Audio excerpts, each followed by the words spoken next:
గేట్లన్నీ open. BRS నుంచి వచ్చే నేతలకు పచ్చ జెండా ఊపేందుకు సిద్ధమైన సీఎం. వచ్చే ఎన్నికల్లో కారు పార్టీ కట్టడికి ప్రణాళిక. ఇక వారం 10 రోజుల్లో పెద్ద ఎత్తున వలసలు. బీజేపీ బీఆర్ఎస్ ఒక్కటేనన్న ప్రచారాన్ని ప్రజల్లోకి పెద్ద ఎత్తున తీసుకెళ్లాలని నిర్ణయం. మైనార్టీలు బీసీల ఓట్లపై కాంగ్రెస్ గురిపెడతా ఉంది. వారిని ఆకట్టుకునేలా పటిష్ట కార్యాచరణ రూపొందిస్తూ ఉంది. కలిసికట్టుగా పనిచేసి గెలిపించండి. మహబూబ్ నగర్, నాగర్ కర్నూలు నియోజకవర్గాల నేతలతో సీఎం రేవంత్ రెడ్డి చేసినటువంటి వ్యాఖ్యలు. బీసీలపై కాంగ్రెస్ గురి పెడుతుంది కానీ బీసీ నాయకులకు టికెట్లు ఎక్కడ వస్తున్నాయి కాంగ్రెస్ లో, దానిపైన కూడా గురి పెట్టండి గట్టిగా. ఇస్తారేమో అట్లా ఎందుకంటూ కంప్లీట్ కాలేదు కదా. గేట్లన్నీ ఓపెన్.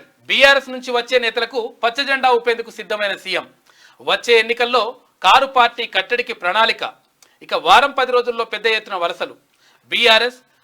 బీజేపీ బీఆర్ఎస్ ఒక్కటేనన్న ప్రచారాన్ని ప్రజల్లోకి పెద్ద ఎత్తున తీసుకెళ్లాలని నిర్ణయం. మైనార్టీలు బీసీల ఓట్లపై కాంగ్రెస్ గురిపెడతా ఉంది. వారిని ఆకట్టుకునేలా పటిష్ట కార్యాచరణ రూపొందిస్తూ ఉంది. కలిసికట్టుగా పనిచేసి గెలిపించండి. మహబూబ్ నగర్, నాగర్ కర్నూలు నియోజకవర్గాల నేతలతో సీఎం రేవంత్ రెడ్డి చేసినటువంటి వ్యాఖ్యలు. బీసీలపై కాంగ్రెస్ గురి పెడుతుంది కానీ బీసీ నాయకులకు టికెట్లు ఎక్కడ వస్తున్నాయి కాంగ్రెస్ లో, దానిపైన కూడా గురి పెట్టండి గట్టిగా. ఇస్తారేమో అట్లా ఎందుకంటూ కంప్లీట్ కాలేదు కదా.